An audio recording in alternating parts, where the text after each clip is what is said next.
Good evening, everyone. Ne, recim ti dobro večer. Dobro večer svim prijateljima, oni koji me sada ne razumiju, kojih i tako dalje. So the translation, good evening to all our But comrades. please complete translation. Yeah, please. Yeah. So good evening to everyone, to all my comrades who don't understand me, fuck them.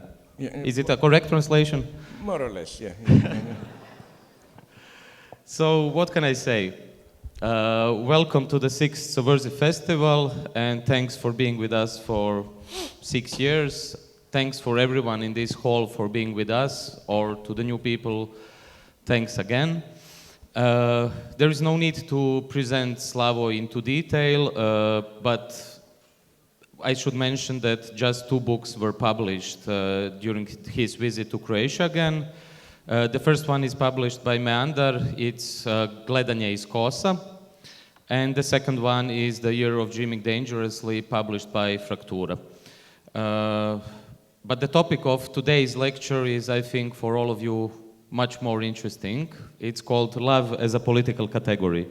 I remember when I was trying to convince Slavoj in Ljubljana to take this topic, he was first, no, what can I say about love? And then in the end, I got a mail a few weeks later and he said, okay, I will do this lecture. So, let's see. A big applause for Slavoj. Oh my God.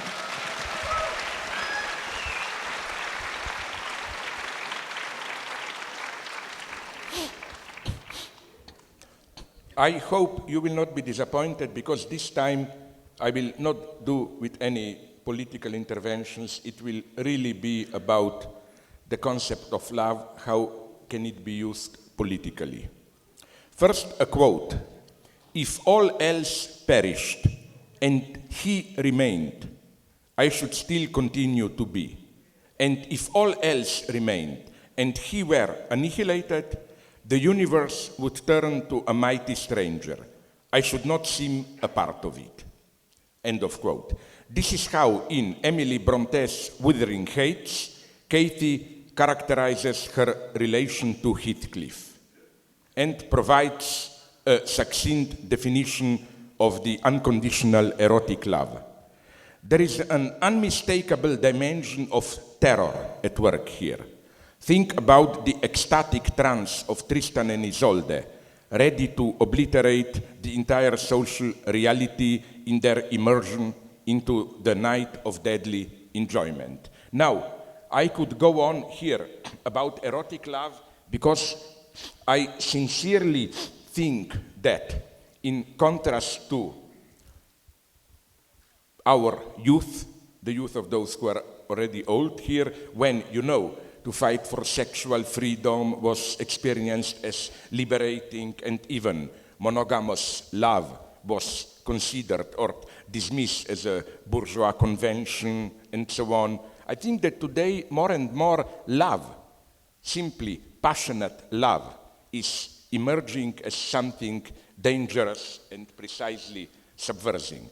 Think about how you are addressed in your everyday life by society, what society demands of you.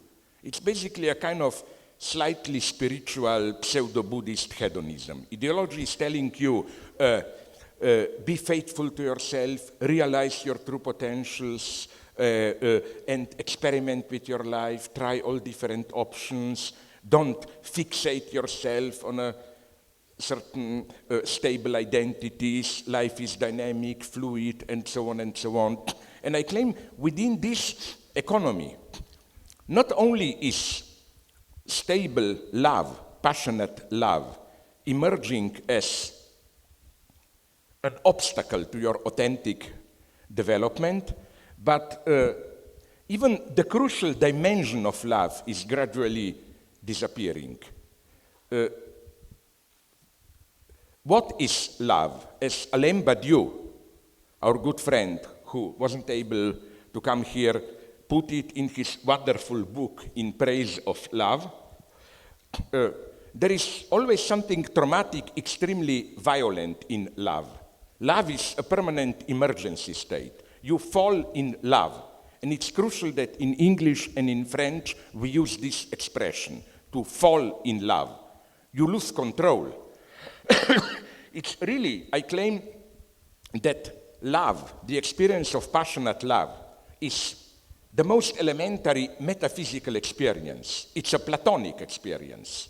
In the sense of you lead your easy daily life, you meet friends, you go to parties, whatever, everything is normal, maybe here and there a wine night stand, but whatever. And then you passionately fall in love. Everything is ruined. The entire balance of your life is lost. Everything is subordinated to this one person. I almost cannot imagine in normal daily life, outside war and so on, a more violent experience than that of love. And I think, which is why all the advisors that we need today are trying precisely to domesticate or to erase this excess of love. It's as if love is too poisonous, and then they tell you, the trick that they try to offer you, all the marriage agencies, dating agencies, is how to find yourself in love without falling in love. This idea came to me when, on one of the transatlantic flights, I read one of those stupid airline journals, and there was a big text there claiming, publicity text claiming, we will enable you to find yourself in love without the fall, without this dangerous exposure. And I think this fits perfectly our daily narcissistic metaphysics. You know the old story that I repeat all the time. We want coffee without caffeine, we want beer without alcohol, and we want love without its dangerous moment where you get lost. But okay, enough of this. Now this is eros, erotic love. Then we have its counterpoint in Christianity, agape. Agape functions in a wholly different way. How? It may appear that in contrast to eros, with its violent subtraction from the collective space, the love for a collective succeeds in getting rid of the excess of terrorizing violence. Does agape not imply an emphatic yes to the beloved collective, ultimately to the entire humanity, or even, as in Buddhism, to the entire domain of suffering life? The first counter-argument is provided here by the reply to a simple question. Just think about it. Which political regimes in the 20th century legitimized their power by evoking the subject's love for their leader? It was the so-called, I don't like the term, totalitarian ones. Today, remember, it is only and precisely North Korean regime which evokes all the time the infinite love of the Korean people for Kim Il-sung, Kim Jong-il, and so on, and vice versa, the radiating love of the leader for his people, love expressed in continuous acts of grace. Kim Jong-il wrote a short poem along these lines. I will quote you the entire poem, just 2 lines. In the same way that a sunflower can only thrive if it is turned towards the sun, the Korean people can only thrive if their eyes are turned upwards towards their leader, towards himself, of course. Terror and mercy are thus closely linked. They are effectively the front and the obverse of the same power structure. Only a power which asserts its full terrorist right or capacity to destroy anything and anyone it wants, only such a power can systematically universalize mercy. Since this power could have destroyed everyone, those who survive are all still alive because of the mercy of those in power. Consequently, the very fact that we, the subjects of power, are alive is the proof of the power's infinite mercy. This is why the more a regime is terrorist, the more its leaders are praised for their infinite love, goodness, and mercy. Theodor Adorno was right to emphasize that in politics, Love is evoked precisely when another democratic legitimization is lacking. Loving a leader means you love him for what he is, not for what he does. Okay, we may agree with this. So how about the next candidate for love as a political category?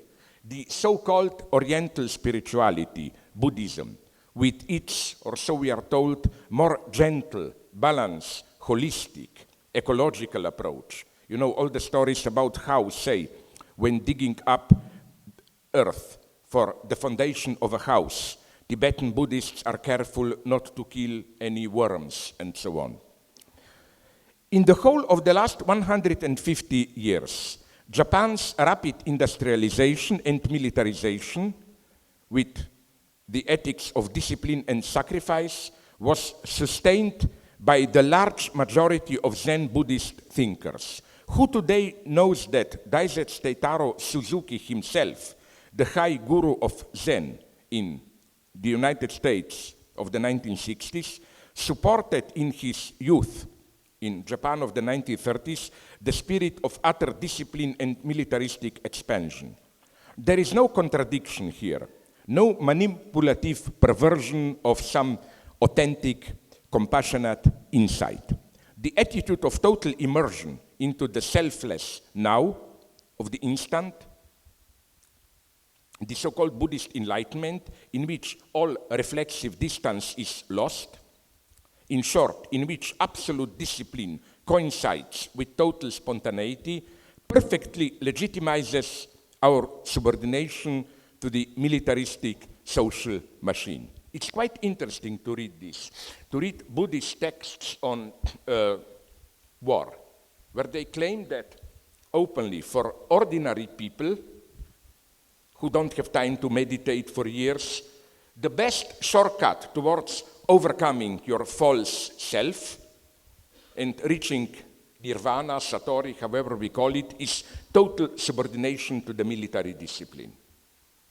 And Suzuki himself wrote a wonderful text where he even gives the advice to the military into how using Buddhism to make killing easier.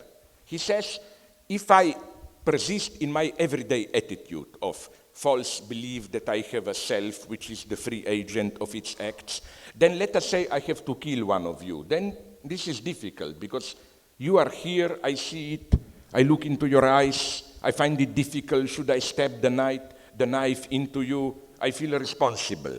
Then Suzuki says, but if you reach Buddhist enlightenment, the thing gets much easier.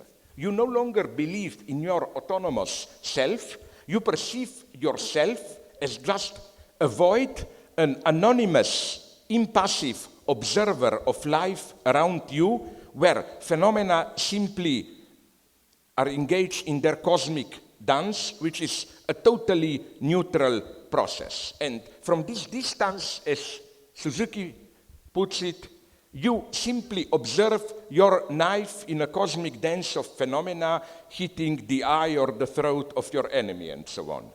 Now, this is no joking matter, because I'm not blaming Buddhism for this. I'm just saying how even the most radical spirituality is no guarantee that we will not be doing horrible things in our daily life.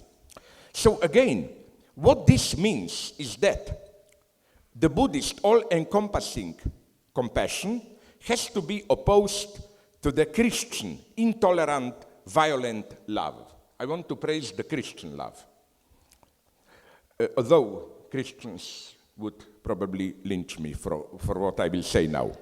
The Buddhist stance is that of indifference, of quenching all passions which strive to establish differences, while the Christian love is a violent passion to introduce difference, a gap in the order of being, to privilege and elevate some object at the expense of others. Love is violence, not in the vulgar sense of the well-known Balkan proverb, if he doesn't beat me, he doesn't love me. Violence is already the love choice as such, which tears its object out of its context, elevating it to the sublime absolute thing. In Montenegro folklore, so I was told by Andrei Nicolaidis, my Montenegro friend, the origin of evil is a beautiful woman. She makes men around her lose their balance. She literally destabilizes the universe, colors all things with a tone of partiality. Among Christian theologists, it was Gilbert Keith Chesterton who fully assumed the consequences of this violent aspect of love. One has to get rid of the old Platonic topos of love as eros, which gradually elevates itself from love for a particular individual through the love for the beauty of a human body in general, and then the love of the beautiful form as such, to finally the love for the supreme good beyond all forms. True love is precisely the opposite move of forsaking the promise of eternity itself for an imperfect individual. What if the gesture of choosing temporal existence, of giving up eternal existence for the sake of love, from Jesus Christ to, for example, Siegmund in the Act 2 of Richard Wagner's Die Walküre, who, Siegmund, prefers to to remain a common mortal if his beloved Sieglinde cannot follow him to Valhalla, the eternal dwelling of the dead heroes. What if this is the highest ethical act of them all? I think this is the message of Christianity which is still alive. Not forsake all terrestrial things for eternity, but love means, I know you are a miserable mortal being, but I'm ready to forsake eternity itself for you.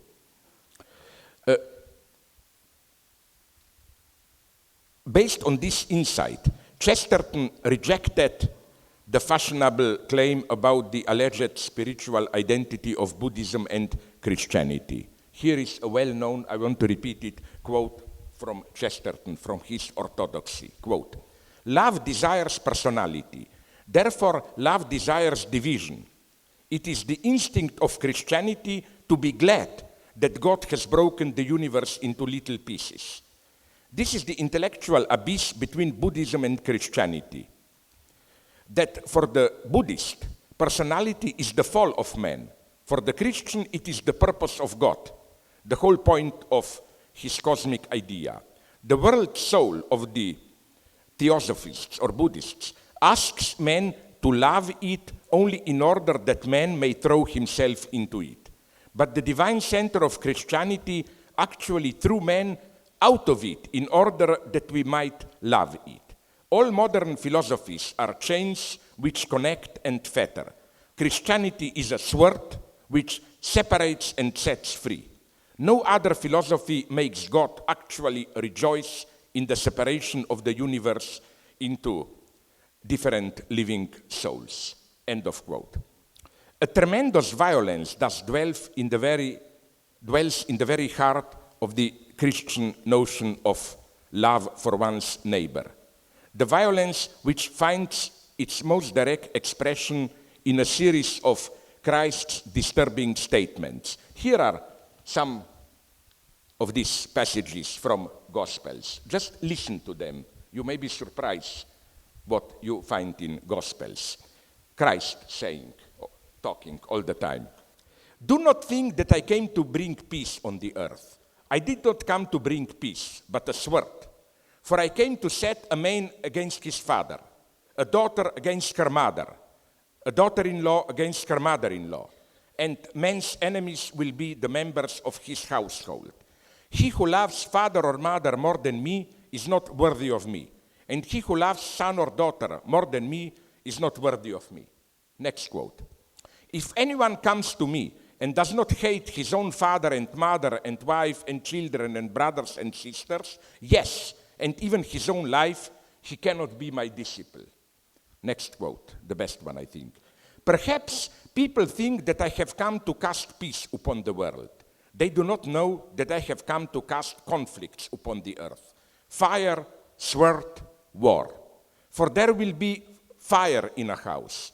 There will be 3 against 2 and 2 against 3. Father against son, son against father, and they will stand alone. The final quote. So how are we to read these statements? And believe me, I know what I'm talking about. I'm asking all the time when I engage in debates with Catholic or Protestant or Orthodox priests, I'm asking them, okay, just tell me what this means. And it's incredible how they try to squeeze out, you know. One way is the, how should I call it, the linguistic one. They claim, no, maybe hate is not the right translation.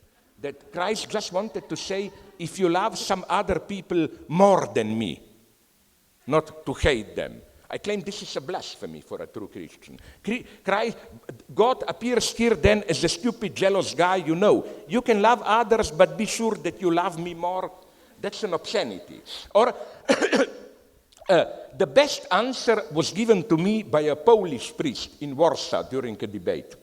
When I asked him, what does this mean? And he told me, oh my God, I didn't expect this question today. I would need more time to prepare the answer. To which I answered him, fuck you, you had 2,000 years to prepare the answer, you know. I didn't pull out an unknown passage. And it's, again, absolutely incredible how they are really not ready to provide a clear answer. What do these lines mean?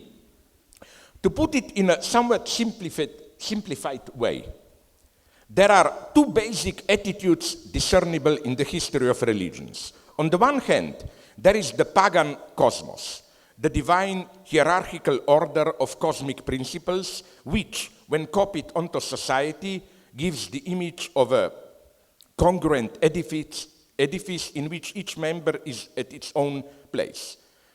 The supreme good is here, the global balance of principles, and evil stands for their derailment or derangement, for the excessive assertion of one principle to the detriment of others, of the masculine to the detriment of the feminine, of reason to the detriment of feeling, and so on.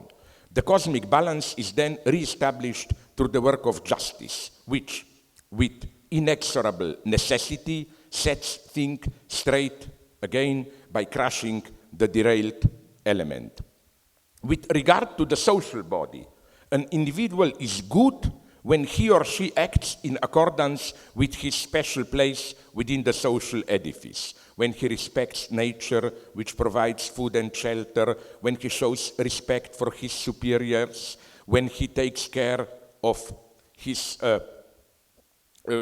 followers or children in a fatherly way, and so on and so on. And evil is defined as evil occurs when some particular strata or individuals are no longer satisfied with their proper place. Children no longer obey parents, servants no longer obey masters, rulers no longer take care of their subjects, and so on and so on.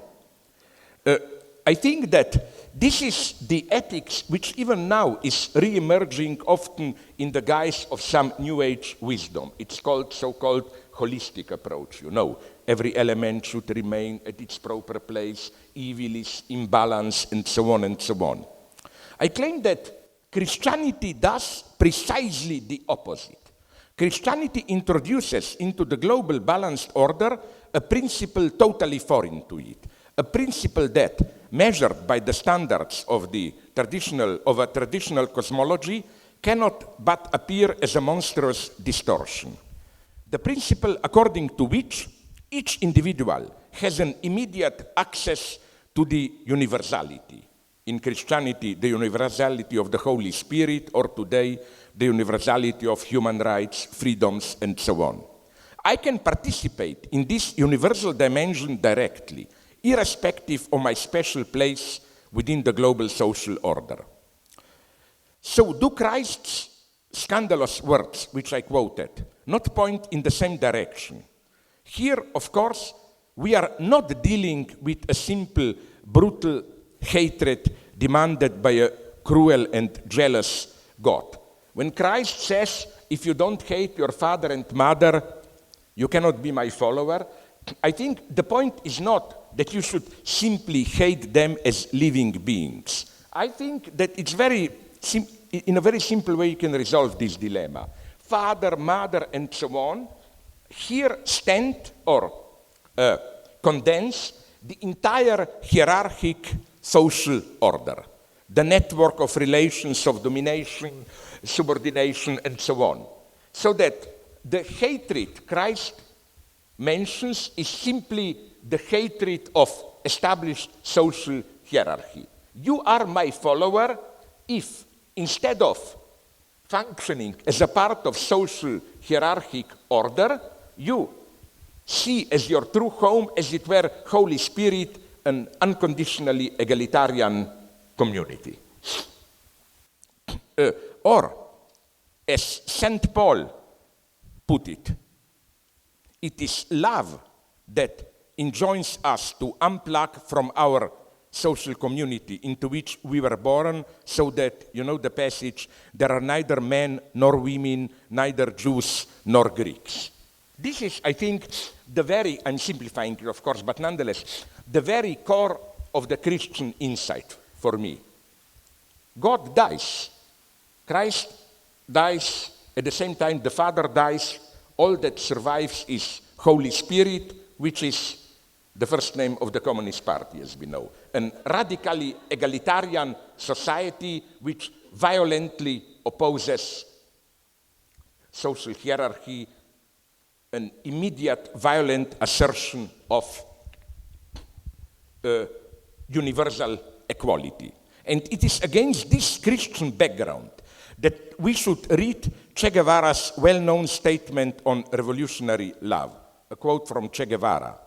At the risk of seeming ridiculous, let me say that the true revolutionary is guided by great feelings of love. It is impossible to think of a genuine revolutionary lacking this quality. End of quote. There is a further step to be made here. Guevara's statement that the true revolutionary is guided by a great feeling of love should be read together with his more problematic statement on revolutionaries as killing machines. Now comes the other statement.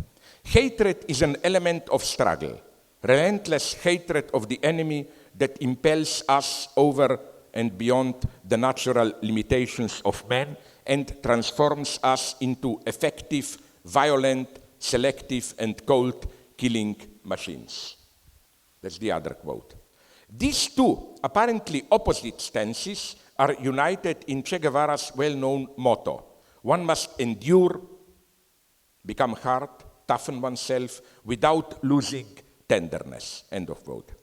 I think Guevara is here basically paraphrasing Christ's declaration of the unity of love and sword. In both cases, the underlying paradox is that what makes love angelic, what elevates it over mere unstable, pathetic sentimentality is its cruelty itself, its link with violence. So while Guevara certainly believed in the transformative power of love, he would never have been caught humming "All you need is love." What you need is to love with hatred. Or, another strange bedfellow here, as Søren Kierkegaard put it long ago, the necessary consequence, the truth, of the Christian demand to love one's enemy is, quote from Kierkegaard, is the demand to hate the beloved out of love and in love. So high, humanly speaking, to a kind of madness, can Christianity press the demand of love if love is to be the fulfillment of the law. Therefore, it teaches that the Christian shall, if it is demanded, be capable of hating his father and mother and sister and beloved. End of quote. With regard to social order, this means that the authentic Christian tradition rejects the wisdom that the hierarchic order is our fate, that all attempts to mess with it and to create another egalitarian order have to end up in destructive horror. Agape as political love, and following Terry Eagleton, this is how I would propose to translate agape. It's simply political love. Agape means that the unconditional egalitarian love for the neighbor can serve as the foundation for a new social order. The form of appearance of this love is the so-called apocalyptic millenarism, or the idea of communism, the urge to realize an egalitarian social order of solidarity. Love is the force of this universal link which, in an emancipatory collective, connects people directly in their singularity, bypassing their particular hierarchic determinations.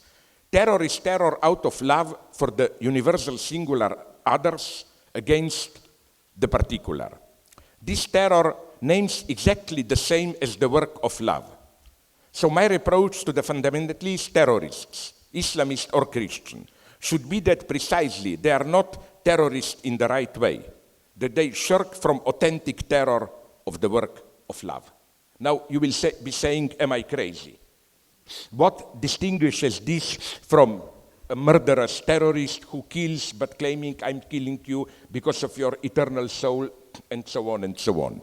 I will try to explain this in the remaining part by beginning with what is precisely the form of non-love today which poses as love: charity.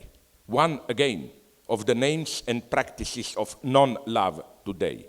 When we see an ad with starving children in Africa with a call to do something to help them, like something like for the price of a couple of cappuccinos you can save their life and so on, I claim that the true message is something like, don't think, don't politicize, forget about the true causes of their poverty. Just act, contribute money so that you will not have to think. In short, the true message is, for the price of a couple of cappuccinos, you can continue your ignorant, pleasurable life, not only not feeling any guilt, but even feeling good for participating in the struggle against suffering. So, how would this notion of love, which is the opposite of charity, charity is false love, because charity is love with the true aim of which is to make you feel good. My God, what a great man I am. You see, I'm helping all the children starving in Somalia and so on and so on. How would the authentic violent love help us to orient ourselves today? Let me begin with a wonderful quote from last Christmas issue of the magazine Spectator. In this issue, there is an editorial entitled "Why 2012 was the best year ever." This editorial argues against the perception that we live in a dangerous, cruel world where things are bad and getting worse. Here is the first paragraph of this editorial. I quote, "It may not feel like it, but 2012 has been the greatest year in the history of the world." That sounds like an extravagant claim, but it is borne out by evidence. Never has there been less hunger, less disease, or more prosperity. The West remains in the economic doldrums, but most developing countries are charging ahead, and people are being lifted out of poverty at the fastest rate ever recorded. The death toll inflicted by war and natural disasters is also mercifully low. We are living in a golden age. End of quote.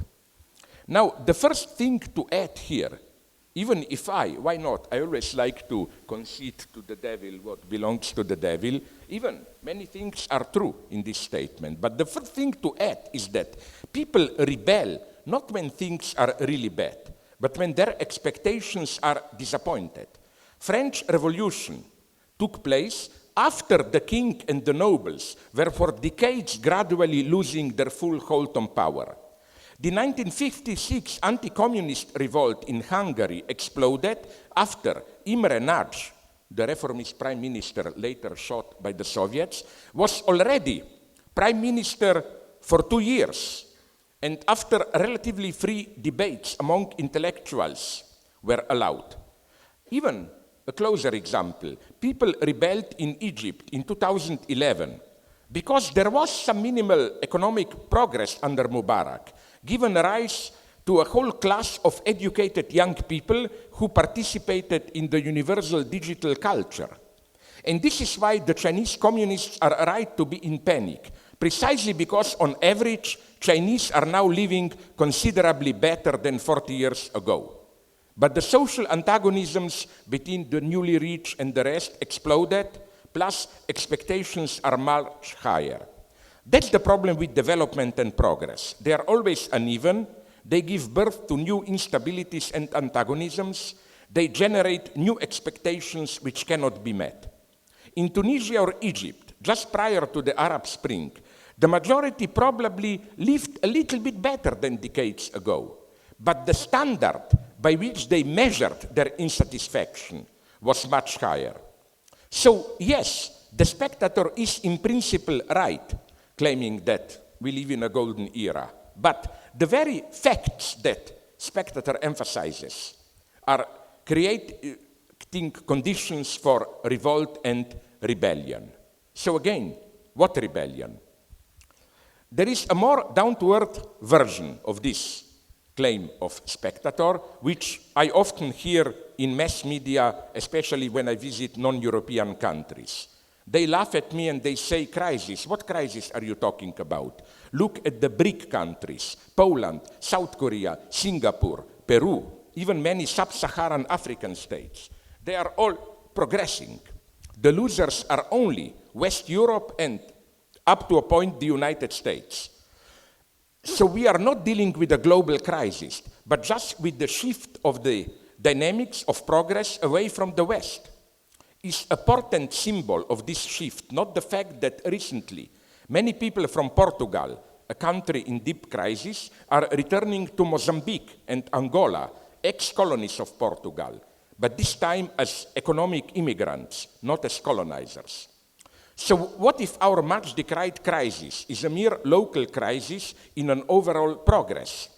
Even with regard to human rights, is the situation in China and Russia now not much better than 50 years ago? Decrying the ongoing crisis as a global phenomenon is thus a typical Eurocentrist view, and the view coming from leftists who usually pride themselves on their anti-Eurocentrism. There is a partial truth in it. And again, admit what is true. It's true that globally economy is progressing. I mean, the crisis in some sense is not global. But nonetheless, I think we should restrain here our anti-colonialist joy a little bit. The question to be raised is, if Europe is in gradual decay, what is replacing its hegemony? Capitalism with Asian values, which of course has nothing to do with Asian people and everything with the clear and present tendency of contemporary capitalism as such everywhere to suspend or at least limit, constrain democracy. From Marx on, the truly radical left was never simply progressist. It was always obsessed by the question, what is the hidden price of progress? Marx was fascinated by capitalism, by the unheard-of productivity it unleashed. He just insisted that this very success engenders antagonisms. And we should do the same with today's progress of global capitalism. Keep in view its dark underside. How? Where? First, I want to note something about the status of universality, because critiques of Eurocentrism usually emphasize the ideological limitation, lie, deception of Western European universalism, claiming that, for example, and they are right up to a point, when we talk about human rights, we privilege a certain ideological set of human rights specific of Western individualist societies, and so on and so on. That's true, but the situation is a little bit more complicated, because in a properly dialectical Marxist perspective, yes, every universality can be false. It is always overdetermined by some particular content. For example, human rights, yes, but if you look closely at it, human rights secretly privilege white, male people of some property, and so on and so on. So whenever it's clear that this is in some sense true. For example, when we talk about Chinese philosophy, it's clear that we are doing a Eurocentrist operation, because philosophy as we know it emerged in Europe, and if we apply the same notion to Chinese thought, the Chinese thought is automatically in a disadvantage, and so on and so on. But this historicist relativism beware how universality can be a false universality, is just one side of the story. Marx is saying something, I think, which is much more actual today. That we are not only less universal than we think. We think universal human rights, we privilege European, patriarchal, whatever rights. We are also much more universal than we think we are. For Marx, the uniqueness of capitalism is that as agents on a market, we ourselves as individuals occupy a universal position in the sense that we relate to ourselves as universal subjects, universal in the sense that we are no longer fully rooted in or identified with a particular social, ideological, and so on positions. It's not a universality with regard to others. It's I relate to myself as someone who, for example, today I'm an engineer, I lose this work, tomorrow I can be a taxi driver, then I don't know what. Our particular field of work is experienced as something ultimately contingent. The same goes for market commodities and so on. So universality is a way of life, as it were. It's a mode of our immediate experience. And now the big question is what role, with regard to the process of emancipation, this brutal late capitalist universality, this unheard of force of capitalism to dissolve all particular modes of life and so on has. I want now to do something extremely problematic. I want to rehabilitate a text of Marx, rather two texts, which are usually dismissed by post-colonial studies as embarrassing cases of Marxist racism and Eurocentrism. His two short, from 1853, articles on India, the British rule in India and the future results of British rule in India. Marx admits here without restraint the brutality and exploitative hypocrisy of the British colonization of India, which goes up to the systematic use of torture, prohibited in the West but outsourced to India. Really, nothing new under the sun. There were Guantanamos already in the midst of the 19th century British Empire.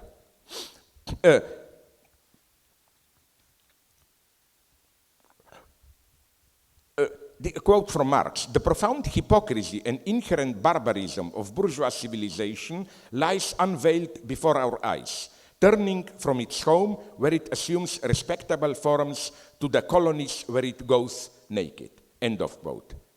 All that Marx adds is, quote, "England has broken down the entire framework of Indian society without any symptoms of reconstitution yet appearing.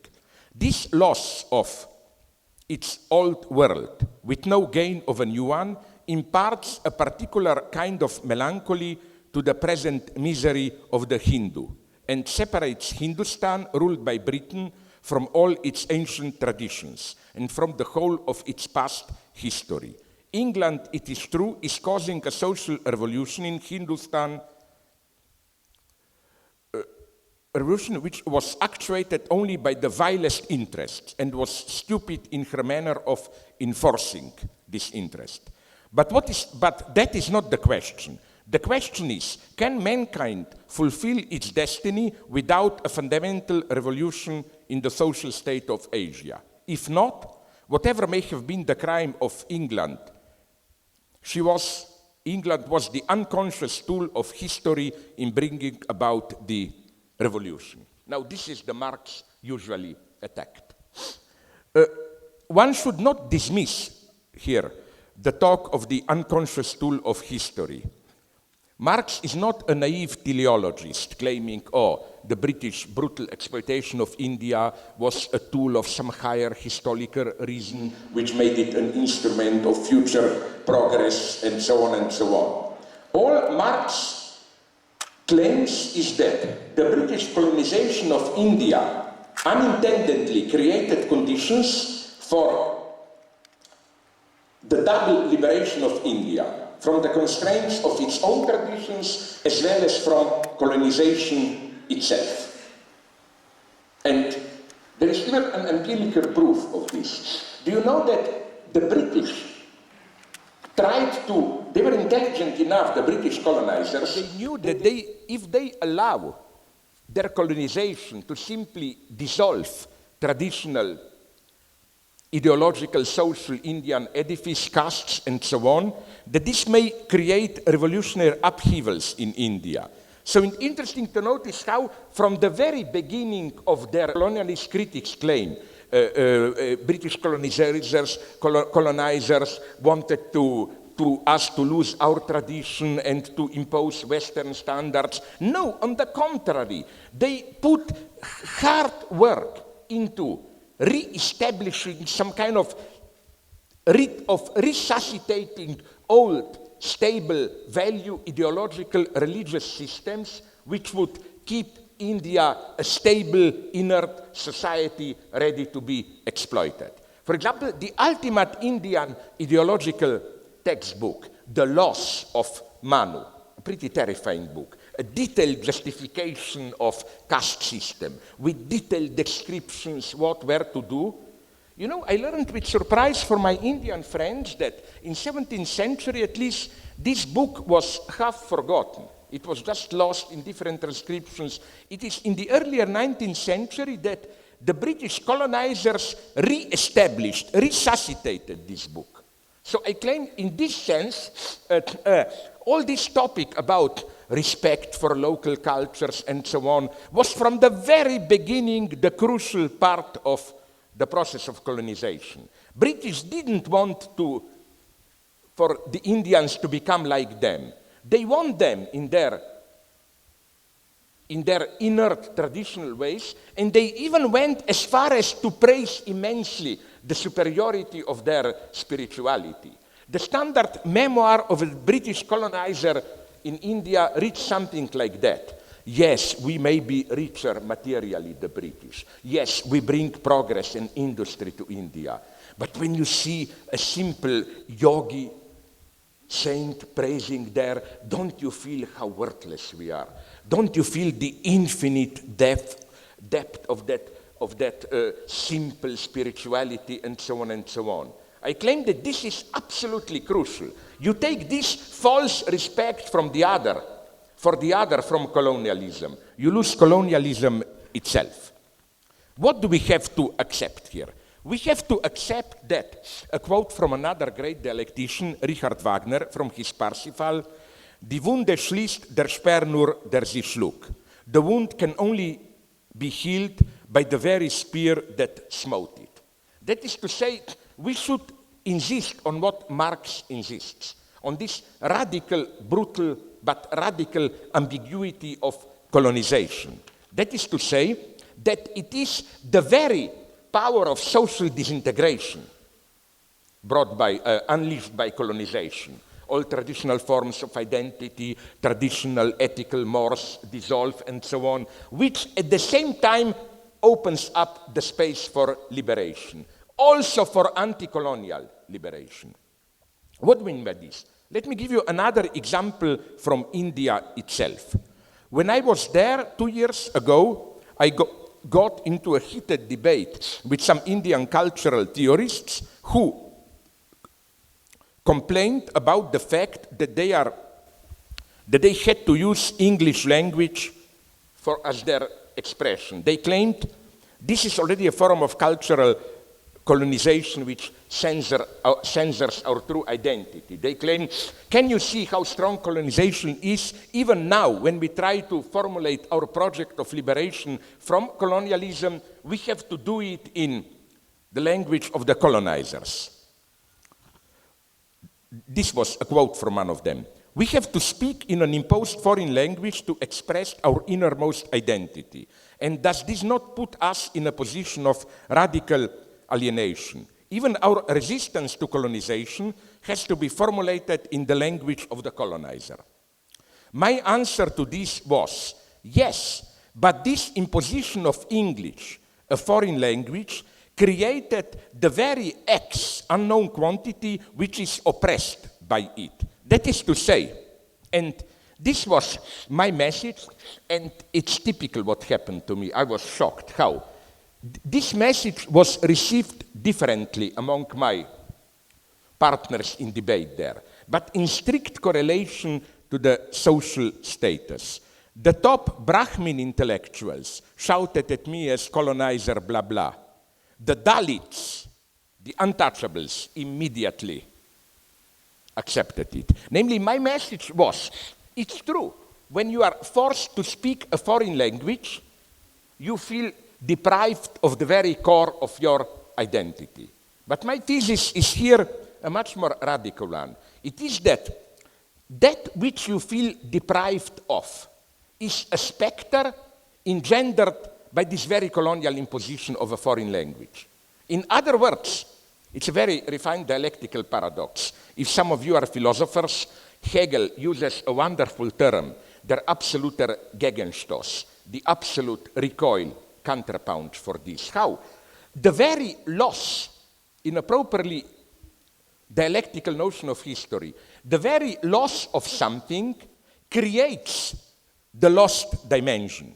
We don't have a pre-colonial India and then brutal colonization, which makes the people aware what they lost, and then in anti-colonial struggle, they are trying to regain what they lost. No, the pre-colonial India was something totally different. It's irredeemably lost. Insofar as it's not lost, it precisely serves colonizers.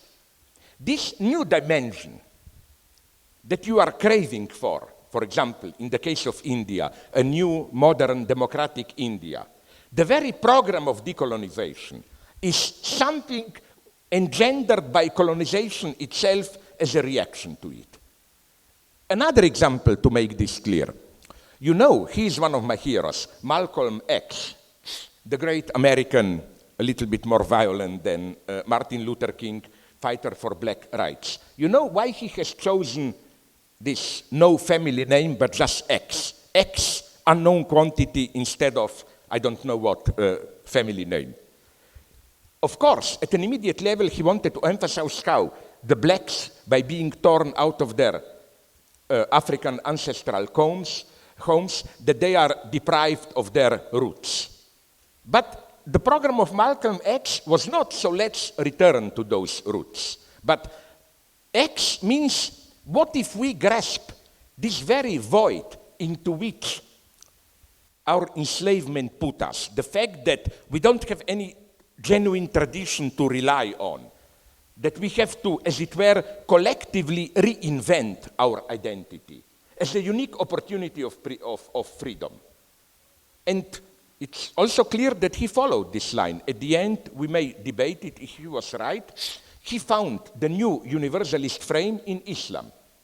He became Muslim.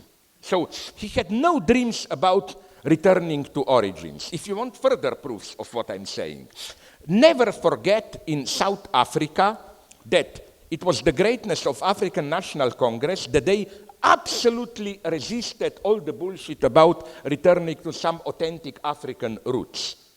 The one who was preaching return to African roots was King Buthelezi, a local king there, who, as we all know, was collaborating with apartheid forces. He was even directly financed by the Pretoria apartheid government. No, to see the truth of what I'm saying, you should really read history. For example, you should read the apartheid, white racist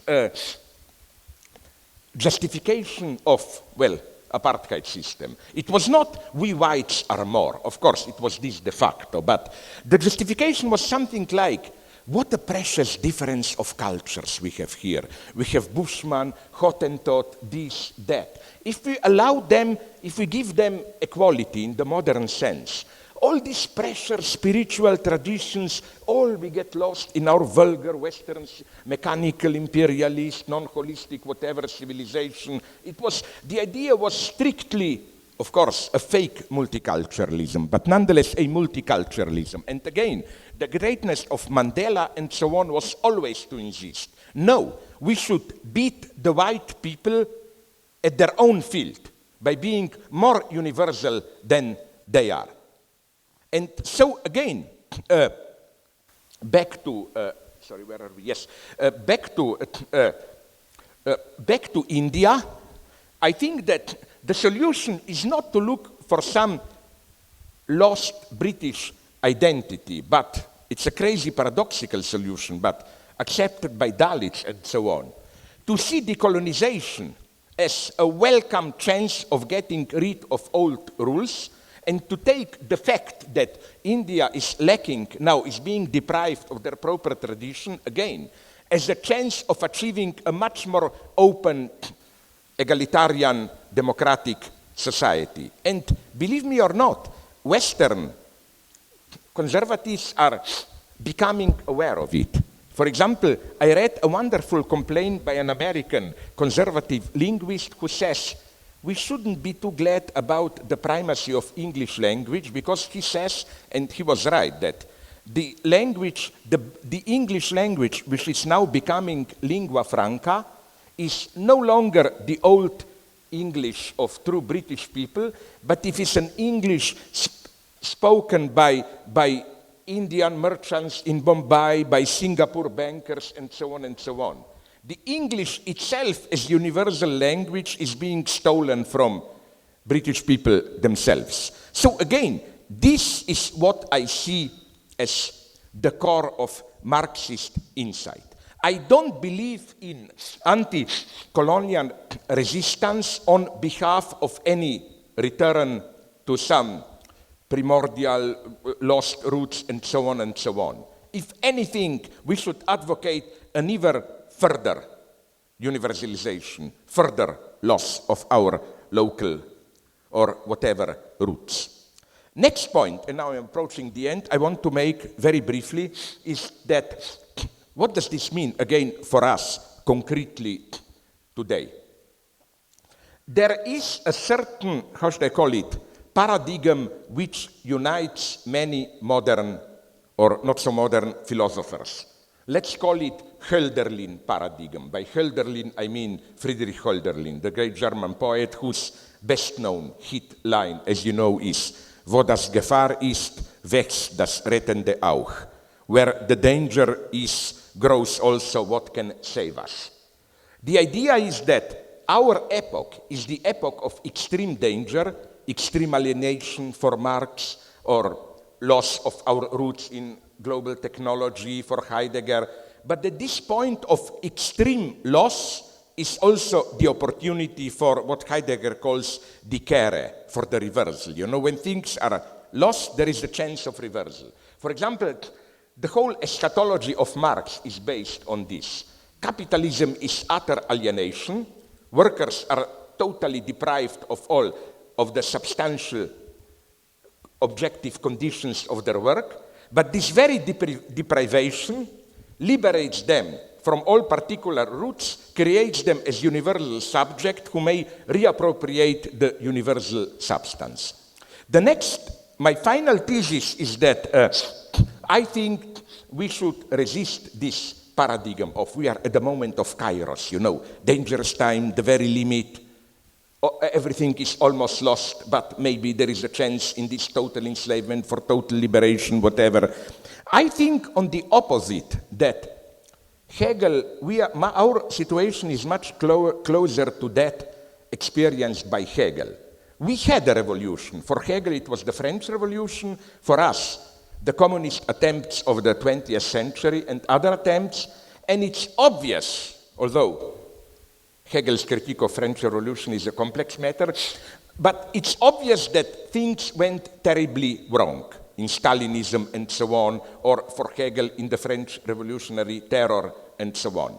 And the whole problem of Hegel, if we read him properly, is how in these conditions of failure, when, for example, communism, the way we experienced it in the 20th century, was a fiasco globally, more or less, not totally, but nonetheless, how to save the legacy, how to remain faithful to it, how to do it again, how precisely not to betray what was worth fighting in it. Because the fiasco of communism was used not only by anti-communists, but in a much wider sense by ruling ideology to put in question basically the entire legacy of modernity. You know, first it began with communism is over. It was a dangerous utopia. Then, as you probably know, it went on into, because of this lucky or unlucky coincidence, 1789, 1989, 200 years, that an era which began with the French Revolution is over in 1789, this egalitarian modern era. Then you can go further, modernity, all modernity was a fiasco. No wonder that, and you can feel this even in TV series, Game of Thrones, or all this desire for a new neo-Gothic universe, that there is a big unease with modernity. And you find here strange bedfellows from extreme right, which basically claims that it all began with Luther or European modernity, all horrors began there, up to a person for whom I have a great admiration, for example, Evo Morales, president of Bolivia, who said capitalism killed Mother Nature, as if the catastrophe started there. No, it didn't. I think that more than ever today, when we are faced with all horrors of global capitalism and so on, more than ever, I claim, we should remain faithful to this Marxist insight that modernization is a radically ambiguous process, and that any return to pre-modern values, traditions, only serves to accelerate, to strengthen what is most dangerous in modernization, that the only way out is through bringing modernization to its end. And now to conclude, really, this brings me back to the beginning. We encounter here the very dilemma with which I began, the two ways. Either this holistic, pseudo-oriental, because with Buddhism things are much more complex, but I will not go into it now.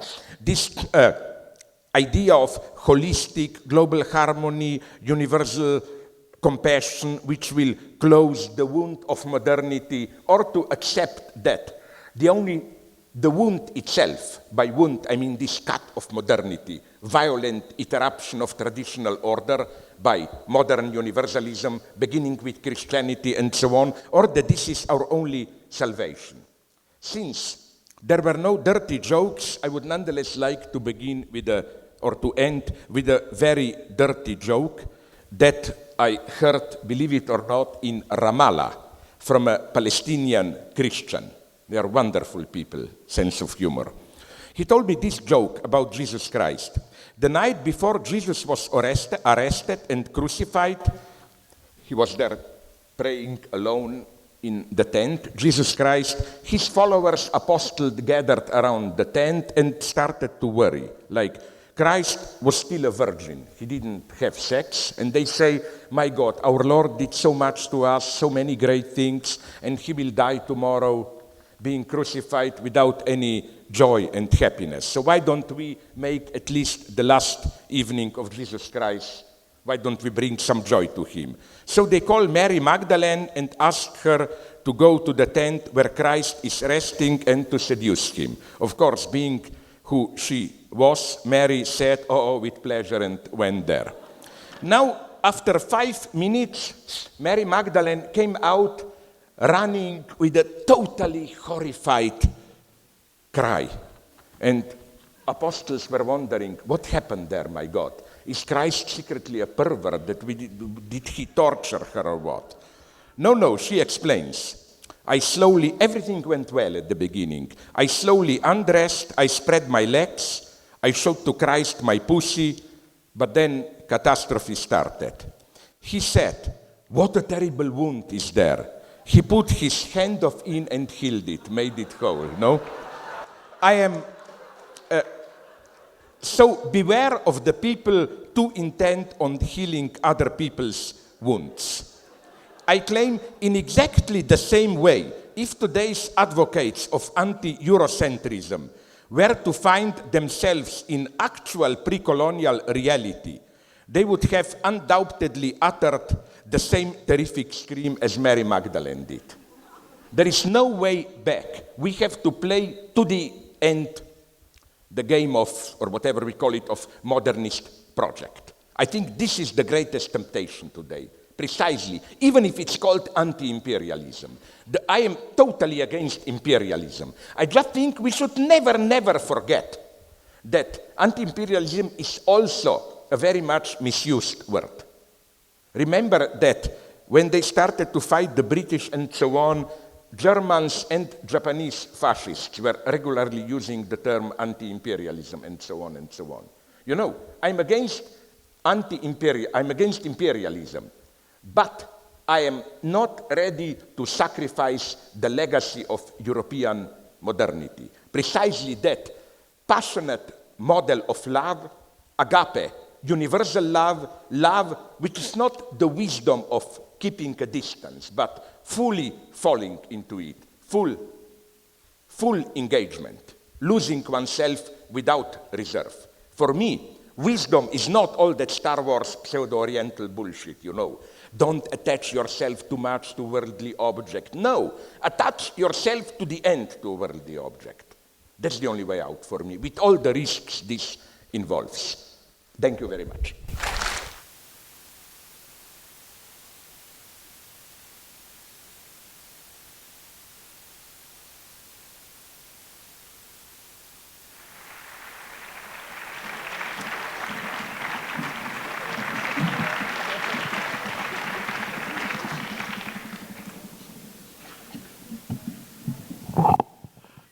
Thanks, Slavoj.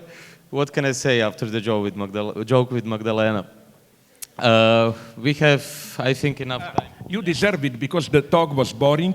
There is a better one also told to me, but this one is not obscene, it's very loving. If you want to understand what is identification in psychoanalysis, identification as basic alienation. You always identify with a decentered point. It's another story about Christ. The idea is when he was tired from all his work of religious blah blah stuff, Jesus Christ said, I need a holiday. So he took one of the apostles and went to play golf on Galilee Sea there. So, okay, he was not a good golf player, so when he hit the ball fell into the sea. Not a problem of Christ, you know, he knows how to walk on water, so he went there, walked, looked down, picked up the ball, went back. Came back, and then the apostle told Christ, but listen, this is simply too difficult a hit for you, you know, you cannot do it. Even who is the big guy? Even Tiger Woods couldn't have done it. Christ says, wait a minute, Tiger Woods is an ordinary black guy, I'm a god. I can at least do what Tiger Woods can, and he tries again. But he misses again, and again goes to walk on the water. At that point, and I like this historical nonsense, I mean, at that point, a group of American tourists comes by on a tour there, step out and look at it. And one of them, looking, goes to Apostle and says, who is that idiot walking on the water there? What does he think? Who does he think he is? Jesus Christ? Apostle says, no words. He thinks he is Tiger Woods. You know? So you see, even God needs a foreign identification. Even Christ needs Tiger Woods.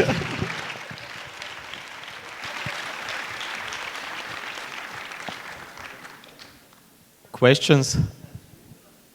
Okay, there is a first question there already.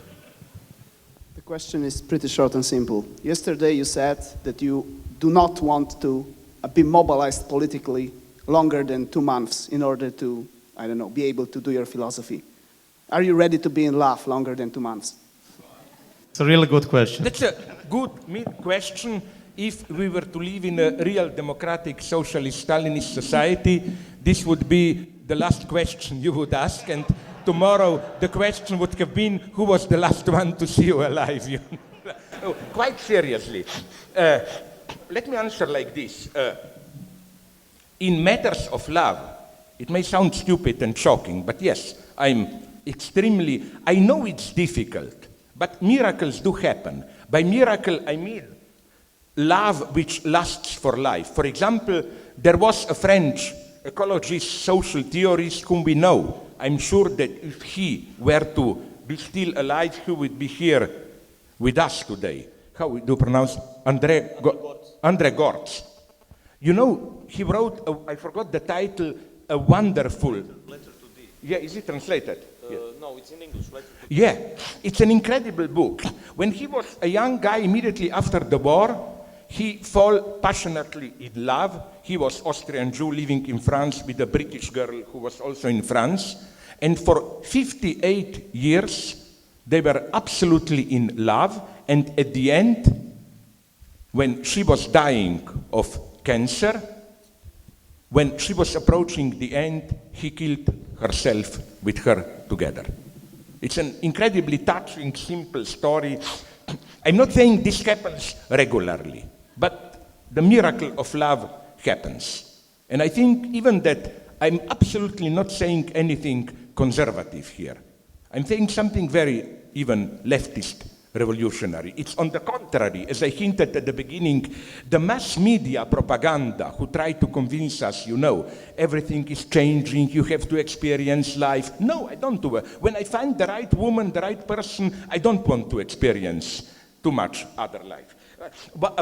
So I think simply that this is the difference. I am opposed to that cheap Freudo-Marxism from my youth, where the idea is that sexual is political in the immediate sense. Revolution should be a big fuck and, you know, like, and so on. And if you are in love with one woman, it's the elementary form of bourgeois individualism, whatever, and so on and so on.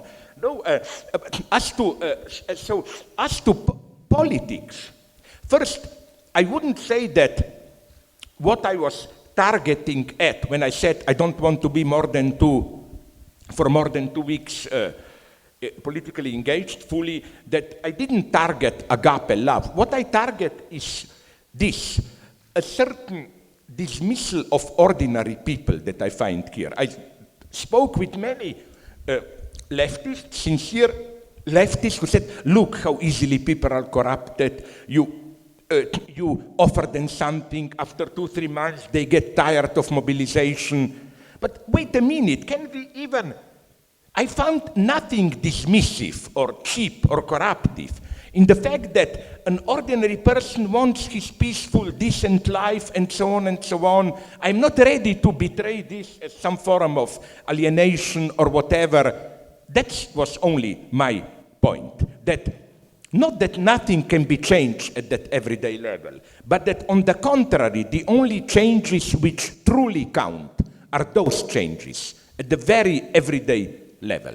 They are the most difficult changes. There, and this also confirms my other point, that today, maybe we no longer live in an ideological era in a big sense, like projects to die for. But, you know, true ideology is in everyday life. What you buy, how you consume, what you desire, and so on.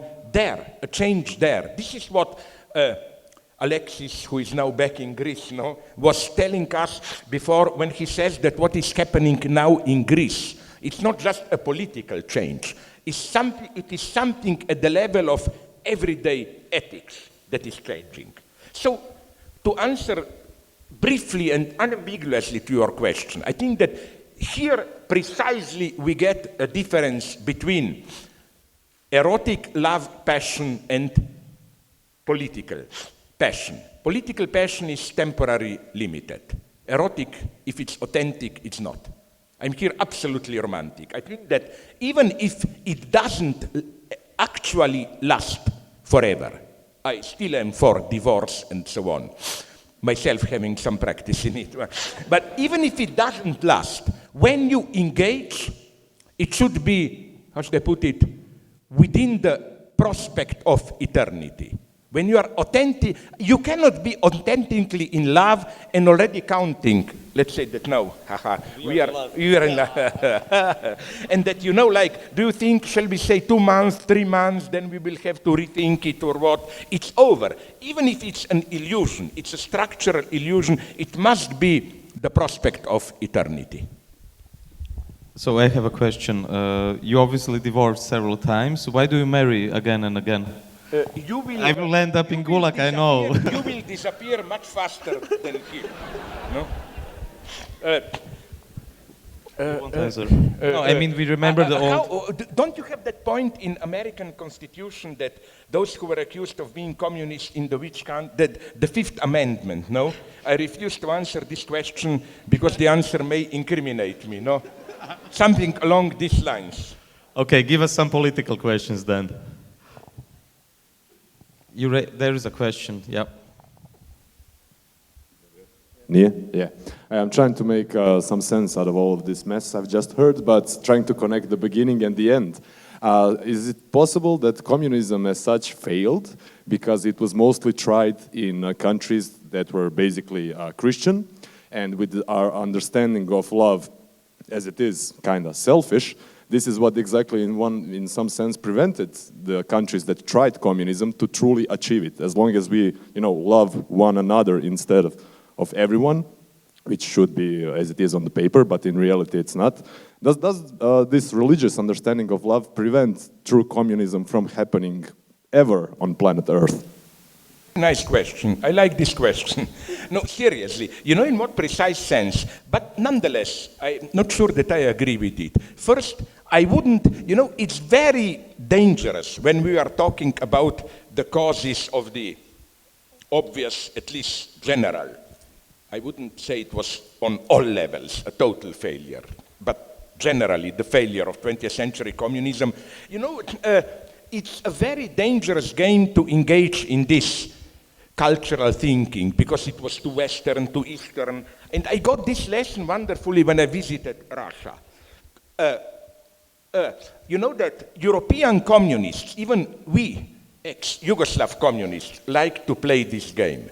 Stalinism was there because, Russia is half Asiatic, Oriental, barbarian tradition. So revolution happened in a stupid, despotic, Asiatic country, so that's why there was Stalinism, which is absolutely not true. You can prove how all the elements can and did emerge also in the worst of the same logic. But what surprised me in Russia was that when I visited then some conservatives, they told me the exactly opposite story.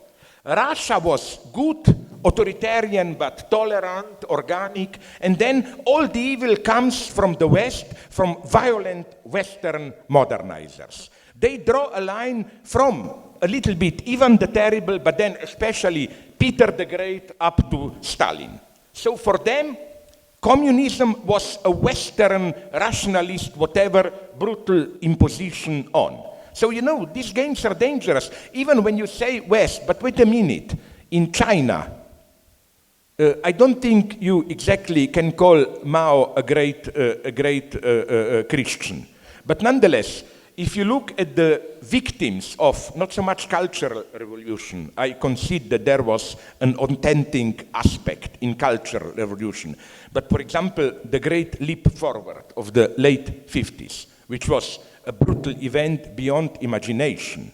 Now even the Chinese Communist Party itself is carefully releasing figures, and the sad thing is that the figures are higher than those estimated by harshest dissident critics of communism.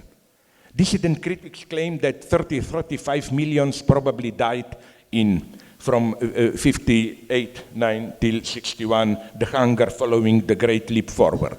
Now the official numbers are definitely over 50 millions who died. So, I wouldn't play this game. What I would nonetheless, because, that was also, not that I blame Buddhism, the point of my negative, only here, otherwise it's more complex, reference to Buddhism.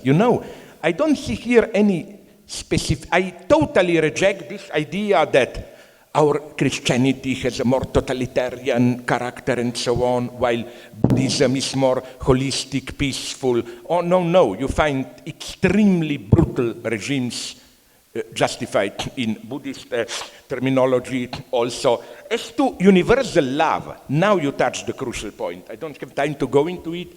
I would say that for me, an authentic communist perspective would not be love for humanity. Here I admire Marx, when they were debating when Marx was writing with Engels' Communist Manifesto, and they were debating what should be the slogan with their fellows. And some of them proposed things like, all men are brothers, love of mankind, and Marx just acidly answered, no thanks, there are quite many people whom I don't want to be my brothers, and quite many people I don't want to love, and so on. So I think that it's always something wrong in proclaiming directly universal love in this simple, all-encompassing sense. Because I think that this type of love is always founded on an exception. I love you all, always when you scratch deep enough, means something like, I love you all, and I love you all so much that I'm ready to kill all those who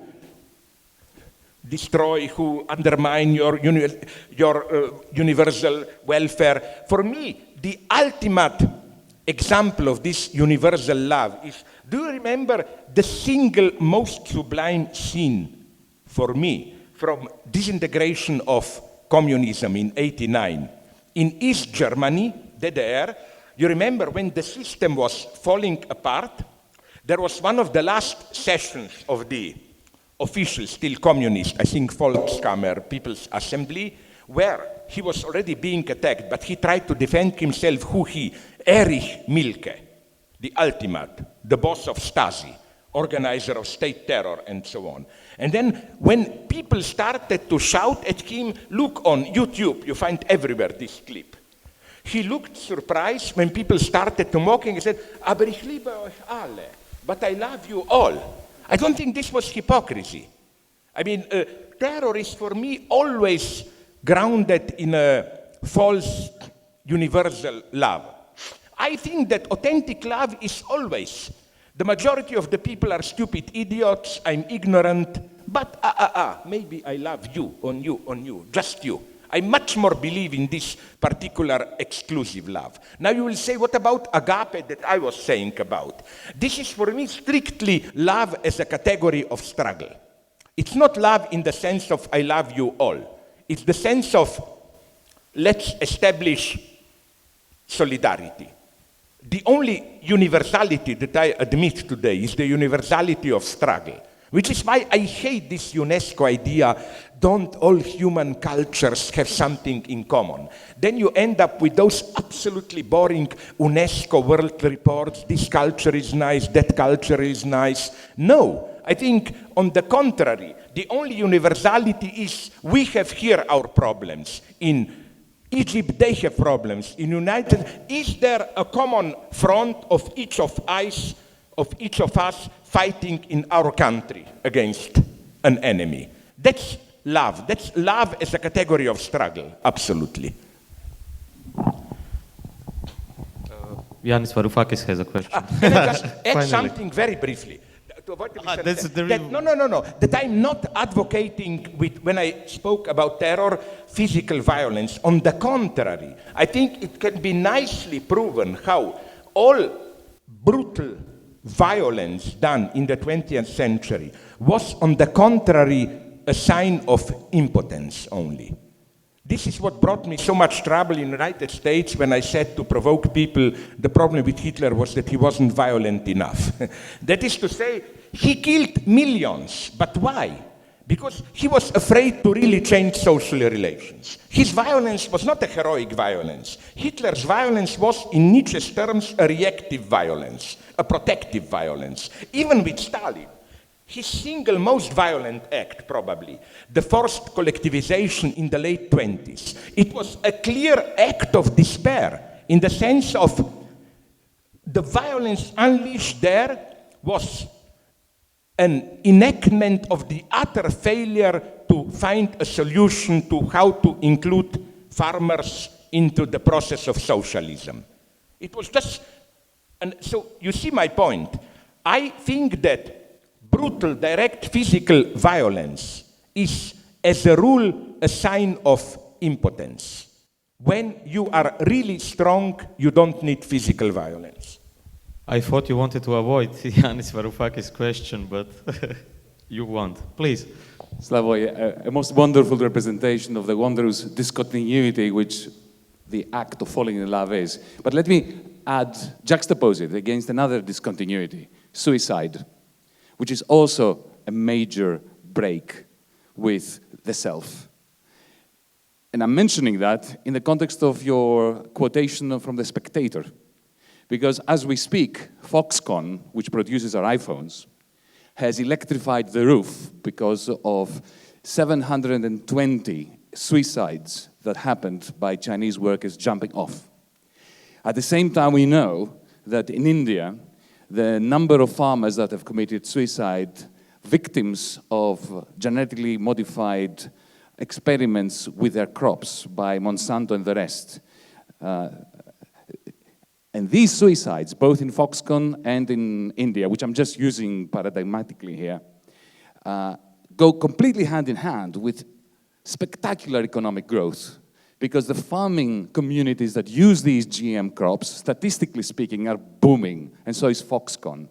And despite the fact that workers in Foxconn worked for 12 hours in Dickensian conditions, conditions that Engels described so well about Manchester, in the conditions of the English working class, that in macroeconomic statistics that The Spectator takes seriously, represents the golden age that that article mentions. But we need to stiffen our lip.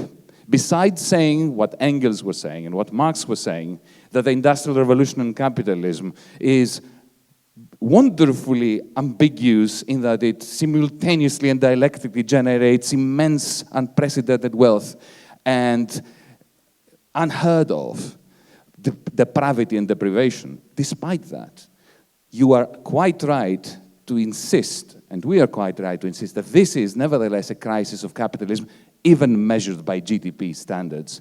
Because let's face it, you mentioned the BRICS, which they celebrate in The Spectator and The Economist and so on.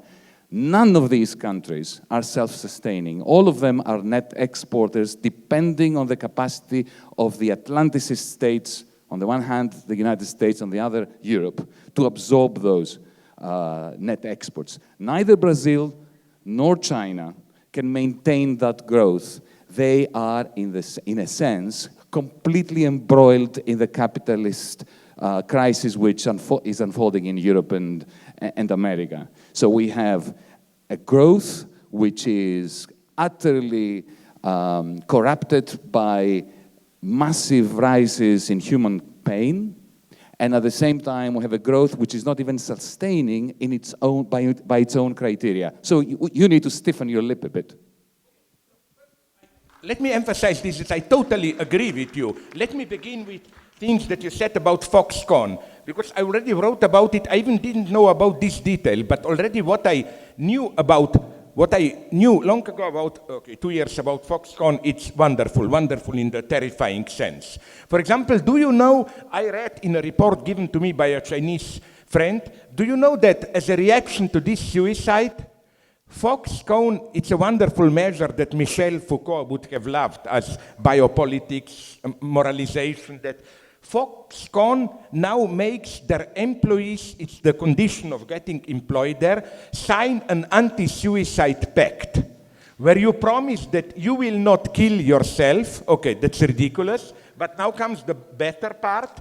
And you must oblige yourself that if you see any of your neighbors, colleagues at work in a too depressed mood, that you will quickly report him. That's the other thing, is that this electrification that you mentioned is a further step from what I heard a year or two ago, and I love this, is that since these buildings they are putting together, iPads, blah, blah, are multi-store buildings, and they were jumping from up, that they were placing around the windows large networks, you know. That's what I call capitalism with a human face, you know. So that if you jump down, you will not die, you get caught in a network. But do you know then the most obscene thing which caused scandal even in China is that the boss of network visited somewhere, was it Shanghai or Taipei, I don't know where, one of the big zoos, zoological gardens there, and in an extremely open, tasteless way, he directly commented at it, I have to organize the cohabitation in my factories of so many living beings, animals, that I would like a lesson from a zoo park, how you get this, and so on and so on. But, so I totally agree with you. I also absolutely agree with your second point, which is that, of course, there is a growing crisis, and it's a structural crisis. I'm trying to read economists, you, Lazzarato, my American friends, to understand what it is about, but I absolutely agree with you. I simply think that it's a dream, and it's the most dangerous utopia that we have today. It's a dream that if we somehow, how should I put it, just concentrate and don't do too much and just ameliorate things here and there, then somehow we will manage and the world, the way it is, will survive. No, I think we already are in an incredible social change of deteriorating ethical standards, political standards, and so on and so on.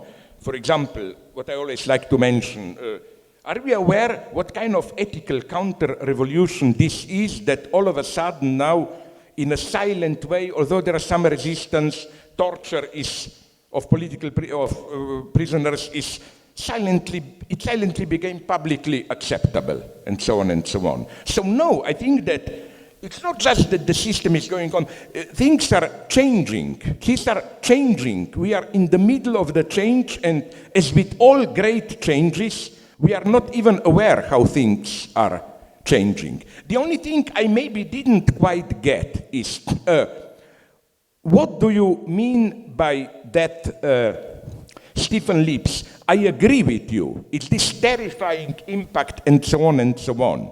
But, okay, then just, if you can shout back at me quickly, can you just an answer, but then, where I stand is that I'm, again, fully aware of all of this, but I sincerely don't believe that any reference to or reliance on some pre-modern forms of solidarity will help. That's what the Chinese are precisely trying to do it. I spoke in China with their low-level, I admit, functionaries, and they told me that's the basis of their, support for religion. Don't be deceived by that anti-Buddhist campaigns and so on. This is only when religion is politicized, but basically, Chinese government is spending billions on religion because they are fully aware that with this violent destabilization, social disintegration, and they are at the same time aware that communist ideology can no longer seriously provide social homogeneity, so they play either with patriotism, a kind of Confucian patriotism, or directly with religion. I think they are absolutely sincere in their appraisal of religion. All I'm saying is that I don't believe in this option, because it's, for me, at its most elementary, a fascist option. This is fascism. We can get modernization if we stabilize it with some forms of ancient hierarchy and so on and so on. That's the only thing on which I would insist, as it were, that there is nonetheless no way back. But the irony of what you said, I'm fully aware of. Even do you know that this is the most brutal sad thing. The greatest number of farmers' suicides in India are in, how is called the area, it's Bengali, around Calcutta or Kolkata, West Bengal, I think. No, East, whatever. Okay, there, where the irony is that for 30 years or more, local communists were in power there. And they did a very successful thing, I was told. They distributed land to small farmers, and West Bengal, for a long time importer of food within India, started to export food. Now, and that's the sad thing, it's the communists in power who became these global market modernizers, claiming, oh, it's no longer good enough, we have to modernize. And again, they triggered, I think it's in the tens of thousands, farmers, head of families, who cannot take of their family and simply kill themselves. And we have to be very careful here about what we read in our media. For example, you remember it was reported all around our media this couple of gang rapes. You know, a girl, I don't know where, raped with 5 men in a bus and the whole. Yeah, but my friend from India, Arundhati Roy, the writer, wrote a wonderful comment where she pointed out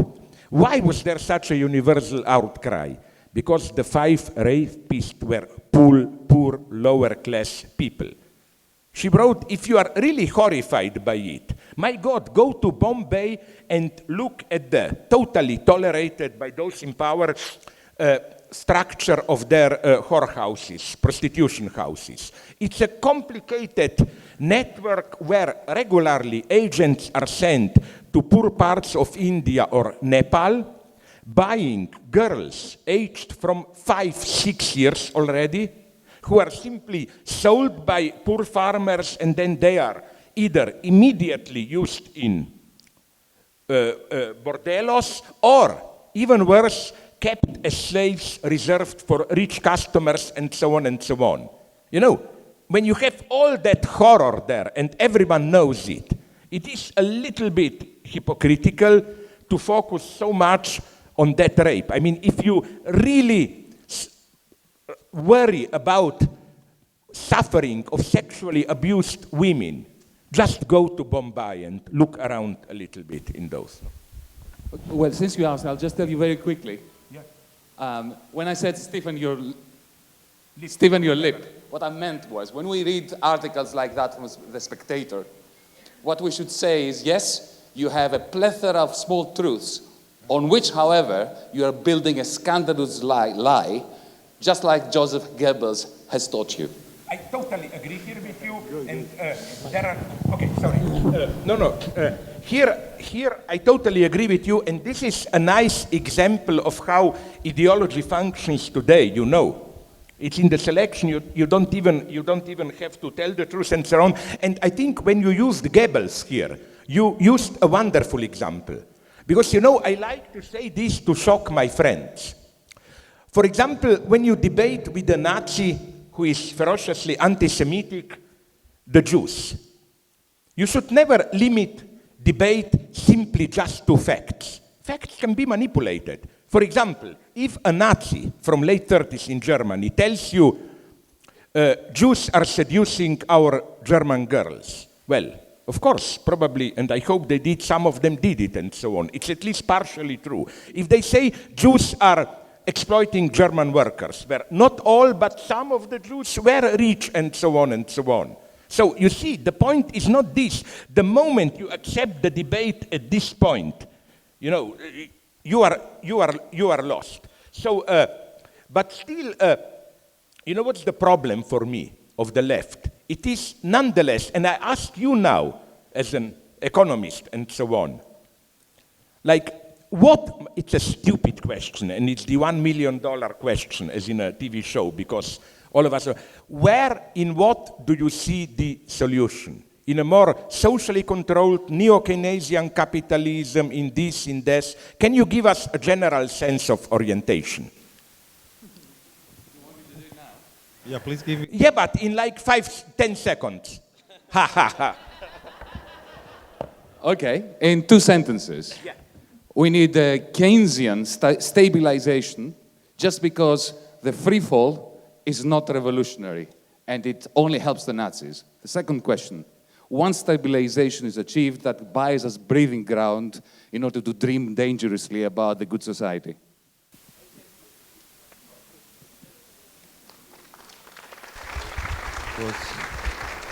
There was another question here, yeah. Thank you. I'll change the topic back to love, and while you were speaking, I was thinking of a movie that brings up this love as a political category. I don't know if you have seen it, this Life of Others, which I think it's a rather stupid movie about this police officer, a secret police officer. I know. Oh, you know, okay. So you know that there is this particular transformation of the secret police officer when Yes. he watches the couple being completely in love, making passionate love, and so on and so forth.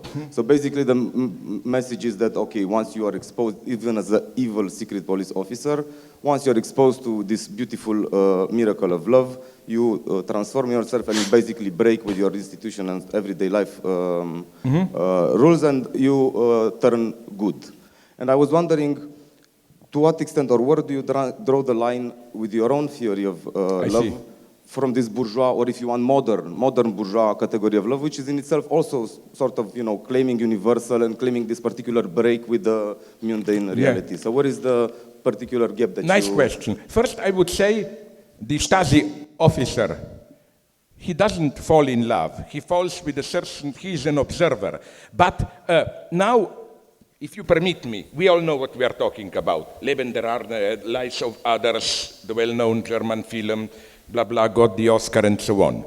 I think I am also, like you, totally opposed to this film. My first reading is that it's almost a modern version of Casablanca. Beneath official topic of heterosexual love, it's clearly the final line of the film could have been, this is the beginning of a beautiful friendship between the writer and the Stasi agent, and clearly the woman has to be sacrificed. We get rid of the woman, the true couple is created.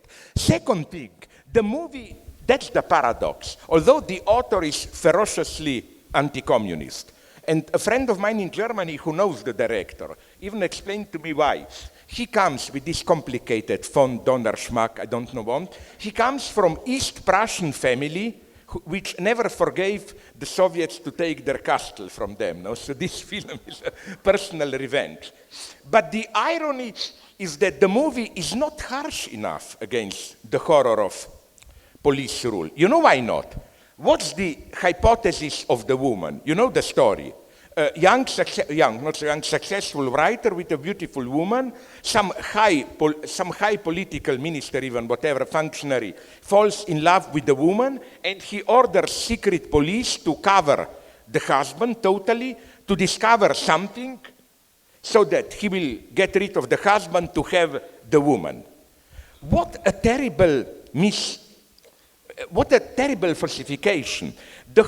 Listen, what happens in this film could have happened in any society. If you have a relatively powerful position, a CIA agent can do this, a top executive. That is to say, the liberal limit of the film is that it locates evil in one of these private vices. You want money, you want sex, whatever, you do something criminal. But the true horror of Stasi in DDR was the following one. Imagine that there is no wicked minister who wanted, if you are the writer, sorry to be personal, imagine there is no high nomenclatura guy who wants to fuck your wife. There are only, under quotation marks, good policemen like the hero, and you would still be under observation. You know, instead of showing how total control was part of the... Imagine a writer like the hero of the film, whose plays are performed in the West and so on. It's unimaginable in DDR that such a person, irrespective of who wants to fuck his wife, would not be under permanent observation. And again, so you see the paradox. This film paints the portrait of horror of DDR. It's much too modest, which is why, although it's a little bit kitschy, I prefer the other film, Goodbye Lenin. Why? Because the fundamental premise embodied in the fate of the mother of that film is that the only way to survive if you are an honest communist is that you go crazy, to put it bluntly, no? It's not just nostalgia as they criticized it. But did you see the third film by, I forgot the director, Barbara? It's a newer film about an East German women doctor being displaced onto some Baltic Sea resort, falling in love with a local guy who has to report on her, but is also half dissident. This is also definitely better film than Leben der Anderen, no? I think that was hopefully for us one, how do you call it, one-hit wonder of that guy. Didn't he do that von, whatever, the Prussian castle owner? Didn't he do some horrible film with Angelina Jolie and Johnny Depp? Sorry? Yeah, didn't he do that one? And it's horrible, so we are rid of that guy. So there is another question, yeah. Hello, I want to ask you about, imagine that everything goes like you say, like the perfect love, the perfect world, the perfect earth, the perfect everything. And what happens next when we are living each other's and appears our real nature? A real nature is like everybody can be an assassin, you know? It's like everybody can be like a murderer. You must just push a button, and our nature is like we are natural born killers. I wouldn't be, no, I'm not ideal. I'm glad the director of the Natural Born Yeah, Killers yeah. is here. No, first I would have said that, you know, I have no great belief in what you call human nature. I always oppose this spontaneous communist idea that if you are for new, more solidary society, that you must somehow believe in essential goodness of humans and so on. No, I tend to agree spontaneously, like many intelligent Marxists. Like, look at Bertolt Brecht. He said in a wonderful short text that humans are by nature evil. You cannot change humans. You can only change conditions to take from the people the possibility to actualize their evil or whatever. But on the other hand, you know, things are a little bit more complicated. When you say we are all natural born killers, I wouldn't put it like this. I would put it like we have maybe a certain propensity for violence, for acting out, which can be put to many different uses. It can be turned into, you know what I mean? The problem, I don't see a great problem here. I think, you know, it's the same problem as, for example, if you talk with intelligent geneticists, biologists, and they tell you, all of them who are real professional scientists, and they tell me, forget about all that bullshit. We discovered a gene for homosexuality, for jealousy, for religion. It's all bullshit. These are very vague tendencies, and it turns on the combination with other genes, how they turn out. And it's the same, I think, with this human nature. I doubt that there are, I'm not saying, I never, let me be clear in this way. When I talk about communism and so on, no, I'm not even saying there will be, if there will be a society which will overcome capitalism. I'm not even saying there will be more happiness there and so on, or whatever, less suffering and so on and so on. I'm totally the most brutal realist you can imagine here. On the top of it, I think, I didn't use the word ideal. I used the word miracle. I believe in miracles. I think life is shit, but I believe in a materialist way. Miracles happen. And that's for me the greatness of ethics. I knew people who were total shit, conformists and so on. And at some point they say, fuck it, I have it enough. I will not take this. And they become momentarily heroes. A great figure from history for this, Giordano Bruno. We only know about his, you know, how he was burned. But you know that till that final moment, he was just walking around, slandering, compromising, and so on. All of a sudden, you have the moment of a miracle. And I read a wonderful, similar story of a top German Nazi officer. He was not a mega anti-Semite, but he was a pretty nasty guy. He was helping, organizing Holocaust, blah, blah, blah. At a certain point in 1943, something broke down in him. And he said, no, I cannot go on with this anymore. And he risked his life to save Jews and so on and so on. So no, I don't believe in any good human nature. I believe in miracles. I believe that while life is generally shit, things happen here and there. You know, we all cheat our wives, our husband, it's all bullshit. Fuck it. Once here and there you find Andre Gortz. You know, And that's enough for me, almost. I'm very modest. I just need a miracle here and there.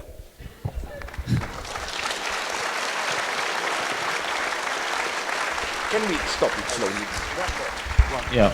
Since our simultaneous translators are working all the day, and please a big applause for them as well. I know what they will be doing now. They will hate me so much for me talking fast that immediately they will go home or to a store, buy a voodoo doll of me, and they will be putting needles in, so that then I will awaken with pains as a revenge. And I understand you fully for doing it. But the question is, what did they do translate right now? I hope you did what I once saw when I was young, a wonderful documentary on, remember if you are old enough, there was Duvalier dictatorship in Haiti, and then there was baby Duvalier, the stupid son, big fat guy who was a dictator, and I saw on TV a press conference with him, and a Western journalist asked him what's the economic situation in Haiti. And Duvalier just said, well, it's not too bad.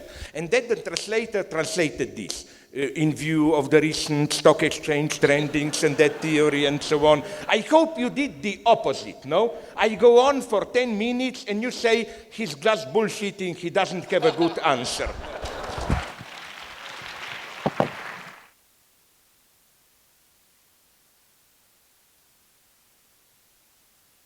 So one last question. Who will it be? If there are no questions?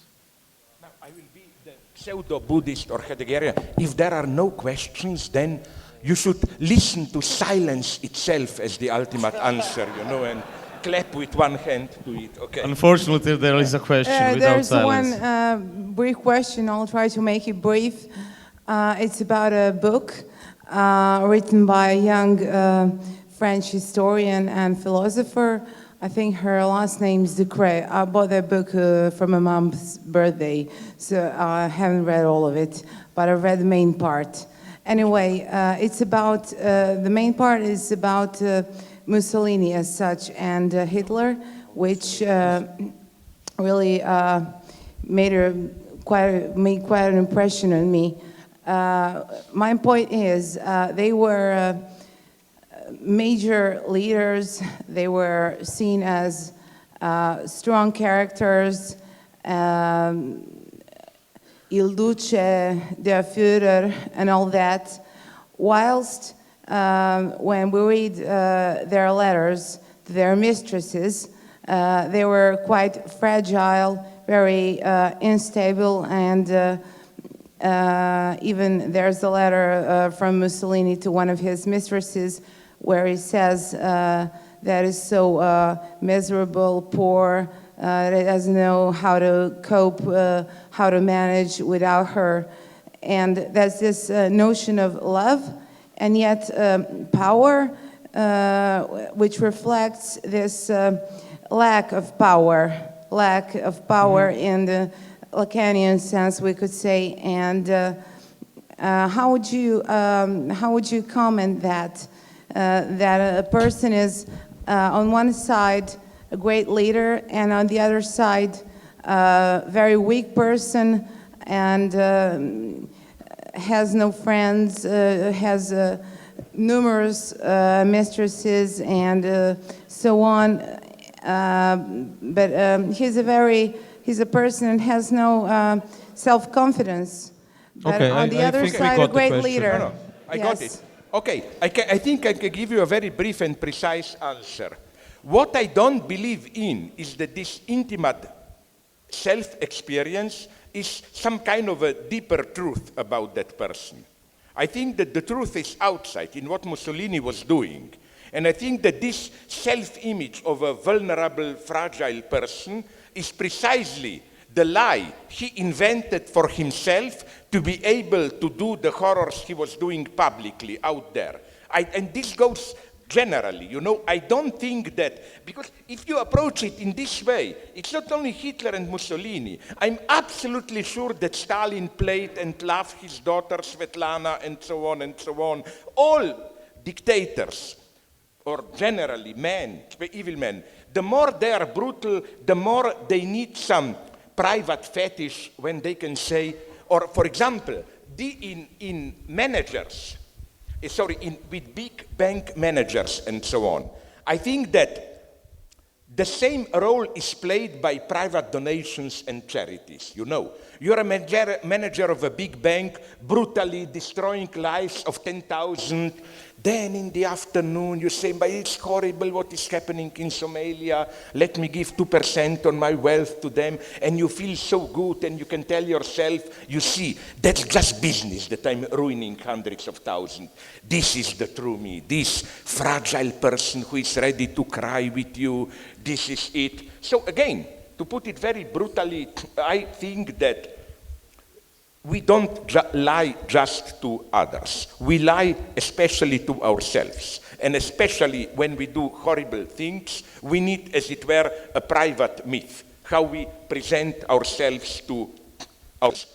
My God, this is a dream of very great man who does horrible things. To present himself, but you see, if you were to see me alone, you would see that I'm also a modest person with all the weaknesses and so on and so on. Which is why I claim that maybe even the fundamental form of ideology today is, I'm not just embodiment of economic or ideological categories, I'm also a warm, fragile human person. That's the lie. And that's why I like Brecht, where in a brutal way, he doesn't allow for that. He precisely reduces capitalists or people to their social roles. Like the big rule of Brecht is, please don't come up with that bullshit. What a beautiful, deep, profound, careful person you are privately for yourself, and so on and so on. That's for me not even something specifically communist. This is what I see even already the great legacy of Jewish ethics. It's a totally intersubjective ethics. It's not, oh no, wait a minute. I'm very critical of, wait a minute. I'm usually accused in Israel of up to preparing a new Holocaust and so on. I'm part of the boycott there. So I'm not, but my criticism of State of Israel is, I think, more intelligent. What I'm claiming is that the greatest threat to what was great in Jewish identity comes from the State of Israel the way it works now. If the tendency, if what they are doing now will go on, in 1-2 generations, Jews will be just another boring colonialist nation like all the other. All that was great in Jewish tradition, their implicit universality and so on, will be lost. But what I want to say that the greatest of traditional Jewish ethics is the total externalization. Like, the truth is not, but what did this? No, the truth is in how you interact with others, not in how did you experience it, in your insight, what did it mean to your spiritual growth. I think that all these categories of authentic self-experience, inner spiritual growth, and so on, are bullshit. I believe in total externality. To give you another from my old books example, my favorite story about ethics is how it was told by an old black friend from me from South Africa. In the old days of apartheid, police was dispersing a black demonstration. And one policeman was running after, and she was trying to escape him, a black lady, probably middle class with high heel shoes and so on. Then something weird happened. Trying to run away with high heel shoes, which doesn't work well, made the lady drop, she lost one shoe. And at that point, the policeman, and I must emphasize this, it's not that he was inherently a good person or what, but these totally superficial manners took over when you see a lady in distress, and he stopped, took the shoe, and give it to her, here it is, lady. And then they looked each other, and they felt stupid, like now that she has the shoes on, what should I do? Okay, now we start running again. So embarrassed, he said, goodbye, lady, and turned around and walked away. That's the morality I believe in. I'm not making the point, that's crucial, that this black policeman was deep in his heart a good person. No, deep in his heart, he was probably a shitty racist and so on. But you know, superficial manners can do miracles. You do this 10 times and maybe your deep, deep heart will change a little bit.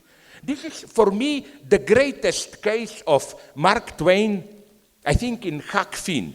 There is a legendary scene where I think that Huck or Tom Sawyer, I don't know who, they help a runaway black slave, and then they feel morally bad for doing something. You know how what they did externally was right, but precisely their inner bad feeling is what is non-authentic. Like how they are not racist on the outside. On the outside, they did a decent thing. On the inside, they are racist. Which is why, again, I believe in surfaces, in good manners, you know. I don't believe in, I don't believe in really loving others. I hate this idea of we should love other races, other nations. No, we should hate them. We should just learn to pretend to act as if we care for them and to be, in this way, to maintain a proper distance and so on. I think that the most disgusting motto is this politically correct one: do we know others enough? We should get to know them. No, I think people are boring. I don't want to know too many things about them. It's quite enough to have a respectful distance. This idea, we should know the other. How can we know the other when the others don't know themselves? I mean, you know what I mean? Like, I believe in superficial manners.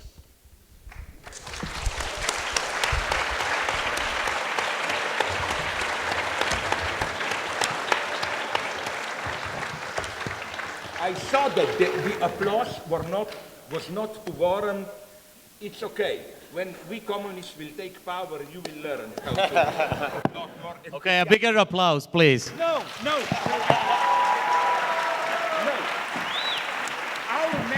Our love is over. I divorced.